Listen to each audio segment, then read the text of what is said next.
Don't worry about it, sir. This one's on the house. The mechanic smiled, wiping oil from his hands as he returned the keys to the old veteran's battered truck. Just a simple act of kindness, nothing special, until the next morning. Two black military SUVs silently pulled up to the shop. No one said a word. Four uniformed soldiers stepped out and asked the mechanic to come with them.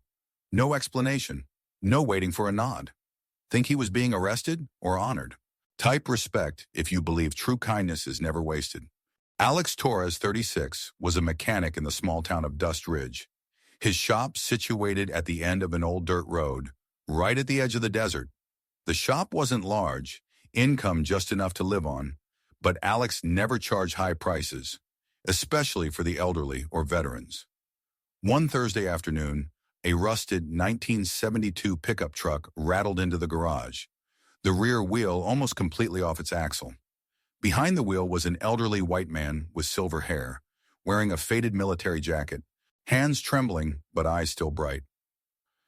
"I'm not going far. Just need you to help me drive a few more miles," he said. Alex inspected the vehicle, wheels nearly falling off, brakes about to lock, oil lines leaking. "Where are you headed, sir?" The old man smiled. "Arlington Cemetery. My wife is waiting for me." Without hesitation, Alex spent 3 hours replacing the axle, pumping oil, adjusting the entire system. He even washed the truck bed and reattached the Navy emblem on the back window. When the old man extended his hand to pay, Alex shook his head. "You've already paid with a lifetime, sir. This time, let me contribute." The old man looked at Alex for a long time, then said quietly, "You don't know. You just fixed something I thought was broken long ago." Alex watched as the old truck pulled away, the veteran's silhouette growing smaller against the setting sun. The repair wasn't just about metal and oil. It was about dignity, about letting a man complete a journey that mattered. Back in his small office, Alex made a note in his ledger, not marking it as a free service, but simply writing "Veteran Arlington Visit" in the payment column. His assistant Mia gave him a knowing look. "Another charity case?" she asked, but her tone was gentle. "Not charity," Alex replied, "just respect." That night, the local diner buzzed with the story. Kathy, the waitress who had seen the old man drive away, told everyone how Alex had refused payment. Some nodded approvingly, others just shrugged. Small towns had their own unwritten rules of conduct. Alex's mother called before bedtime, as she did every night since his father passed. "How was your day, mijo?" she asked. "Fixed an old Navy man's truck," he said simply. Dad would have done the same. His father had been a Marine, never wealthy, but always generous with his time. The auto shop had been his pride, passed down to his only son, who maintained not just the business, but its values. Before sleep, Alex checked his schedule for the next day. 2 oil changes, a transmission job for the Baker family, and a quote for the new restaurant owner's delivery van. Nothing extraordinary, just another working day in Dust Ridge. He had no idea how dramatically his life was about to change. The next morning, Alex opened shop at 6:30 as usual. But before 7 o'clock, 2 black military SUVs parked outside his door, engines still running. The doors opened. 4 soldiers in Special Forces uniforms stepped out, carrying no weapons but wearing high-ranking badges. The leader, Captain Rivers, handed Alex a sealed envelope. "Are you Alex Torres?" "Yes. Is something wrong?" "We need you to come with us, right now." "Am I in trouble?" "No, sir, but someone very important wants to meet you." No further explanation was given, no threats made, but their expressions caused everyone around to stop and stare. Alex shut down the shop, grabbed his jacket, and got into the vehicle in silence. The town began to speculate. Some said he was being investigated by the FBI. Others suggested he had terrorist connections, but the reality was very different. On the drive, Alex asked quietly, "Can I know where I'm going?" The soldier sitting beside him said only, "You fixed a truck for someone none of us dared to touch, including us, and he just signed a final order." The vehicles entered Fort Langston, a high-security military base normally off-limits to civilians. When they stopped, an elderly general emerged from the command center, walked straight to Alex, and saluted him with full military honors. The SUVs rolled to a stop at a checkpoint, where armed guards verified their credentials with unusual deference. Alex noticed the heightened security, blast barriers, multiple checkpoints, surveillance equipment tucked discreetly into landscaping. This isn't just any base, Alex thought as they proceeded deeper into the facility. Captain Rivers noticed his nervousness. First time on a military installation? Alex nodded. My dad served, but I never did. Always felt like I missed something important. There are many ways to serve, Rivers replied cryptically. They passed several unmarked buildings before arriving at what appeared to be headquarters, a two-story structure with a flag flying at half-mast.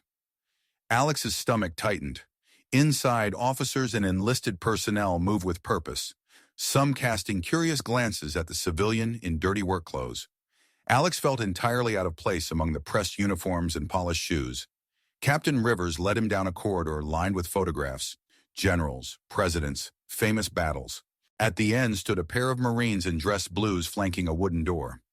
Wait here, Rivers instructed, disappearing through the door. Alex stood awkwardly, conscious of his oil-stained hands and worn boots. A young lieutenant approached, offering him coffee in a ceramic mug bearing the base insignia. You must be the mechanic, she said. Word travels fast around here. Before Alex could respond, Rivers returned. They're ready for you now. The room he entered wasn't what he expected. Not a sterile interrogation chamber, but a warm, wood-paneled office with a wall of medals and photographs. Several high-ranking officers stood at attention as he entered.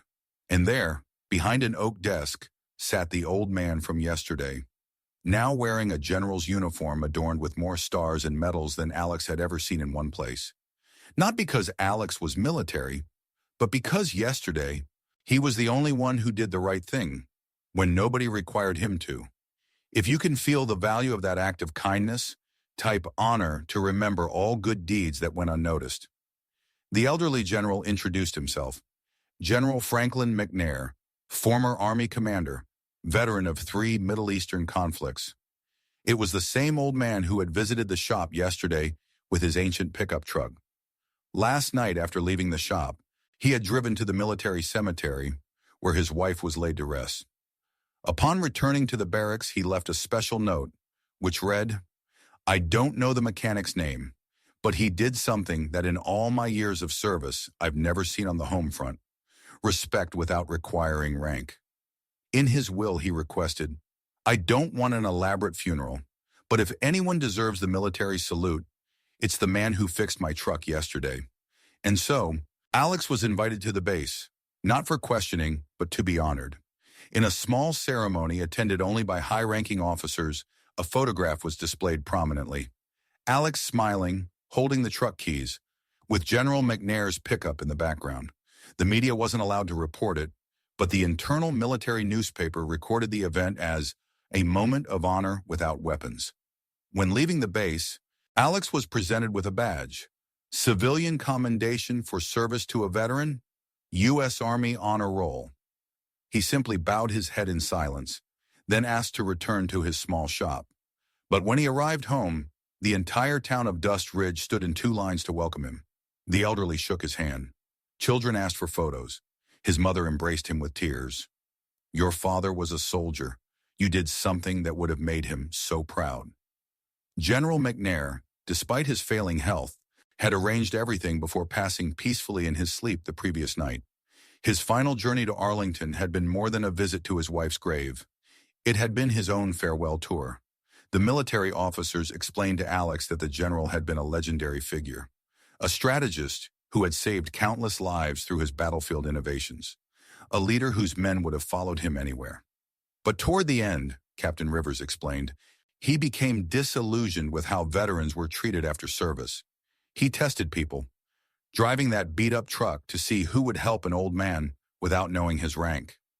Many had failed his test, charging extra for simple repairs, treating him with impatience or dismissing him altogether. Some had even recognized him but offered help only because of who he was, not out of genuine compassion. You were different, Rivers continued. You helped because it was right. The general said that reminded him of why he served in the first place. Alex learned that McNair had no children, his wife having passed years earlier from cancer. His entire life had been dedicated to service, first in battle, then advocating for veterans' care. He wanted to be remembered not for his medals, another officer added, but for the principles they represented. Before leaving, the base commander showed Alex something special, a newly established scholarship fund for veterans' children to learn trades. Mechanics, electricians, plumbers. It would be called the McNair-Torres Technical Scholarship. The general believed in doers, not just thinkers, the commander explained, people who fix things without fanfare. As Alex drove back to Dust Ridge, escorted once again by military vehicles, he noticed American flags appearing on porches and storefronts. Word had somehow spread about General McNair's passing, and the small town was showing its respect. 1 week later, the Torres Auto Repair sign was taken down.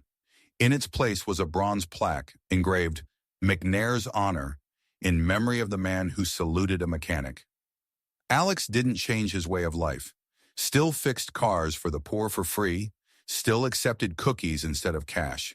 But people saw him differently. They saw in his eyes not just oil and grease, but the value of a person who knows when to bow down at the right moment. Once a young man asked, "Do you regret losing a day's business just to fix a truck?" Alex smiled. "I wasn't fixing a truck. I was just helping a man see the one he loved at the right time." From then on, people passed along the saying, "To know a person's heart, look at how they treat those who can give nothing in return." The small ceremony renaming the shop became an annual town event. Veterans from surrounding counties made pilgrimages to have their vehicles serviced, often sitting for hours in the small waiting room, swapping stories.